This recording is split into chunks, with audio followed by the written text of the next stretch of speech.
Wow, so UFC 274 has just wrapped up and it was interesting. That Chandler Ferguson fight, wow. Like right away, I was really excited because Tony looked like he was having some great shots landing on the feet. And I thought, oh shoot, I was right. I knew Ferguson wasn't done, but then Chandler took him down and held him there.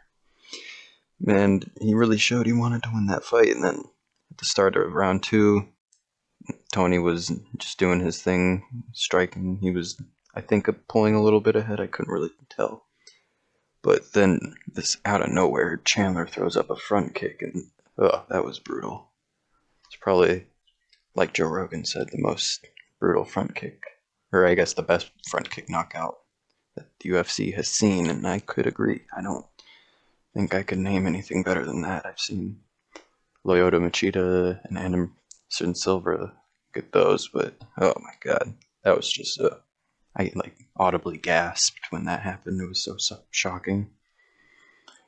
And yeah, Michael Chandler on the microphone after he had a fair few things to say, and honestly, I love it.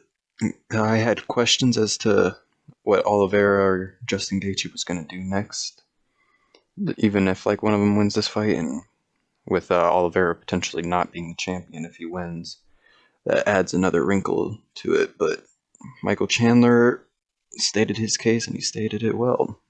Uh, he should get a rematch with either Justin Gaethje or Charles Oliveira because the performance he had against both of them was quite amazing. And as he stated, there's not a UFC fan out there that wouldn't want to see that happen again. I mean, I could agree. That first round of the Charles Oliveira fight, Chandler almost finished him. And in the Justin Gaethje fight, that going 5 rounds would just be quite interesting, but that's not the case clearly anymore. But after that, we had the Esparza Rose fight, which I thought was horribly boring. I thought going into it, it looked like Carla just didn't want to be there, and Rose kind of seemed worried. I couldn't.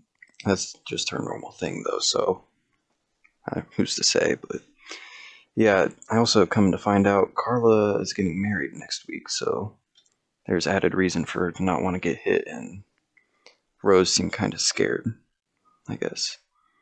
Even though she seemed better on the ground, definitely on the feet, but I scored it to Carlo. I gave it 3-1. I thought Rose won the fifth round. I thought the first round was 10-10, and I thought Carlo got every round in between.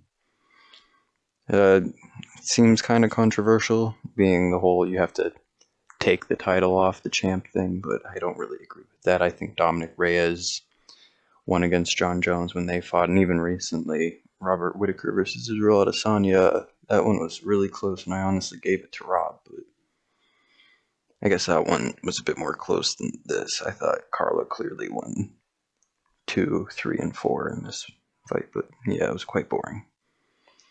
And then we had Oliveira versus Gaethje, and oh Jesus, this fight was, I guess, exactly what I thought, but at the same time, wow.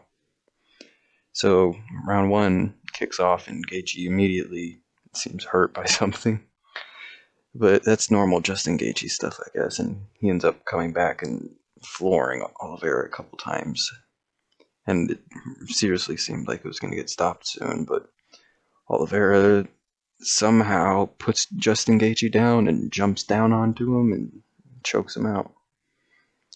Justin initially got out of the position that Charles had him in, scrambled trying to get back to his feet, and that's when he got his back taken. But yeah, that fight was wowzers. And, you know, next things I want to see from these guys, I think Gaethje should have a rematch with Dustin Poirier. If he stays at 155, Dustin goes up to 170.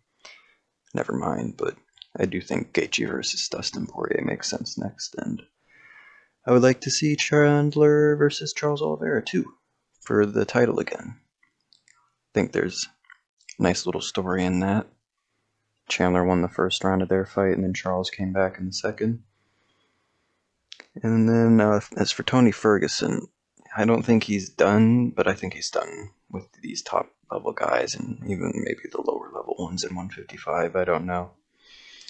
We don't see anyone knock Tony out like that, and he was out for a while after that front kick, and I just don't know.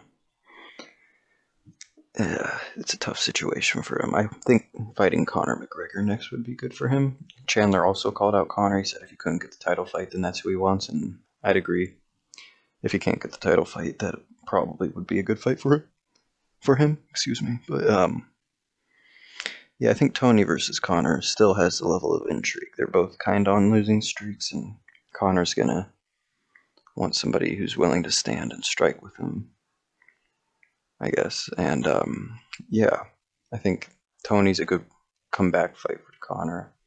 I don't know. It feels really bad for Tony, honestly, with all the stuff he's been saying about the UFC and fighter pay recently. It felt like a win for him would have done a lot. But it's the fight game. But yeah, congratulations to Charles Oliveira, man. Michael Chandler too. I guess yeah, Carla Esparza too. She is the new strawweight champion going into her wedding. As for the rest of that card, I found it kind of boring, honestly. Most of it. The Trinaldo Roberts fight was pretty fun. Same with the Brown Williams fight. The Cortez Gatto fight, actually, I really liked. I thought that was some great grappling. But yeah, other than that, most stuff was not that fun to see. The Royval Schnell fight, rather. I thought that was kind of sad hearing about how Matt Schnell's mom just died and seeing him going in there, with that clearly being so heavily on his mind.